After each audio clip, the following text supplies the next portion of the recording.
When one speaks of a monster put together from the scraps of other things, usually what first comes to mind is the monster of Mary Shelley's novel, created by the eponymous Dr. Frankenstein. It is a story of hateful persecution of a creation that hates its creator, and seeks to torment him for bringing it into a world that rejects it. Their long-spanning feud comes to a close in the frozen Arctic, where only death can bring the conflict to an end. Unbeknownst to Mary Shelley, however, the peoples of Greenland would not find her tale original or even odd. For time immemorial, they have told tales of a similar monster, made from dead things and infused with hatred. They call it Tupilaq.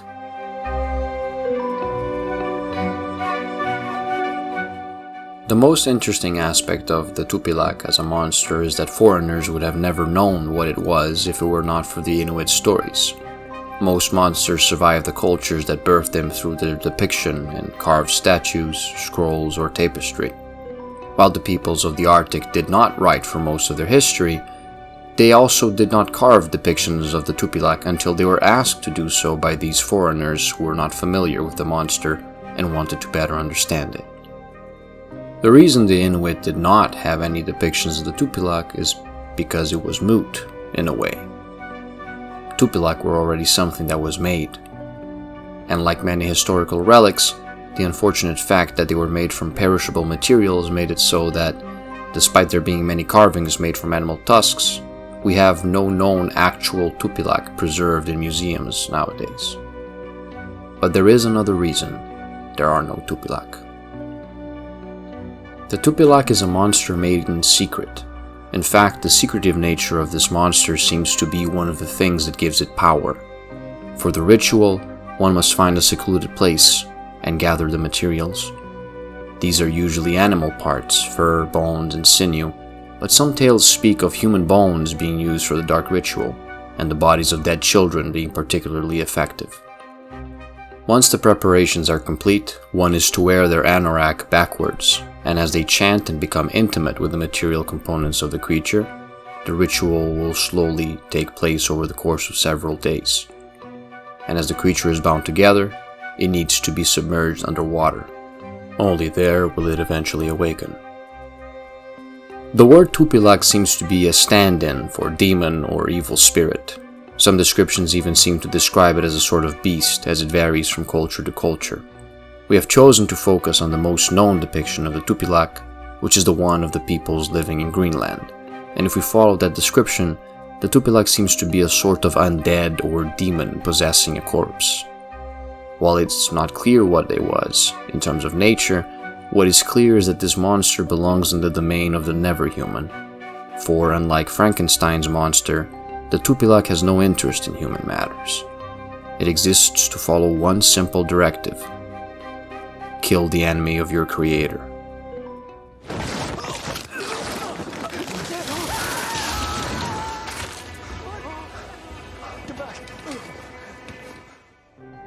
Like voodoo dolls of West African and Caribbean folklore, the Tupilaq seems to require something from the victim in order to better pursue them, like a lock of hair or clipped nails.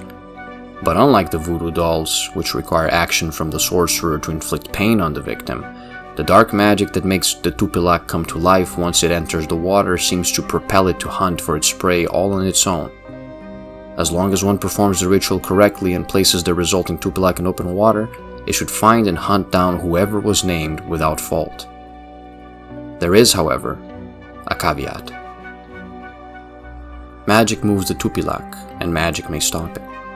If one targets someone capable of magic, like an Angakuk, the Inuit equivalent of a shaman, then the Tupilaq's wrath may be prevented. The same can happen if the one targeted is capable of summoning an even mightier Tupilaq to ward it off. The Tupilaq is feared because it is a ferocious hunter, but what makes it such a terrifying monster is that, if it is somehow stopped, it will not end there. Instead, it will turn its murderous intent elsewhere, more specifically, towards the one who created it. If this were to happen, and one were lucky enough to find out that their plan has gone awry and that their creation comes for them, there is only one way to save yourself, and that is a public confession. This may seem easy enough, but one must consider the situation at hand. For starters, most of the people living in Greenland are usually very tight-knit, mutually dependent communities. In the hostile Arctic, nothing grows, and depending on one another is how the Inuit have survived for millennia. This has led to a general predisposition for openness and truthfulness, and in turn made secrecy into something that can have negative consequences, often of a magical nature. To have a secret, then, is already not a good thing.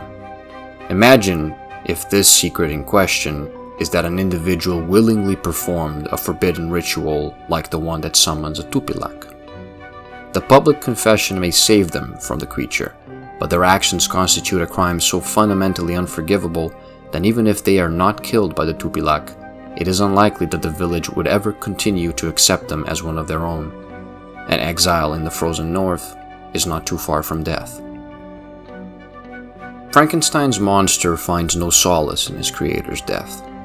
It realizes that none will ever know it as well as its creator did, and with his death, all the crimes that the creature committed to try and force its creator to accept it and make a place for it in the world become unjustified. For Victor Frankenstein did not want to bring a monster into the world, and once he did, he lived only to undo the error that he had committed. The Tupilaq is made into being by vile intentions and a horrifying conscious choice. It is born out of the violation of the peaceful remains of dead animals and children.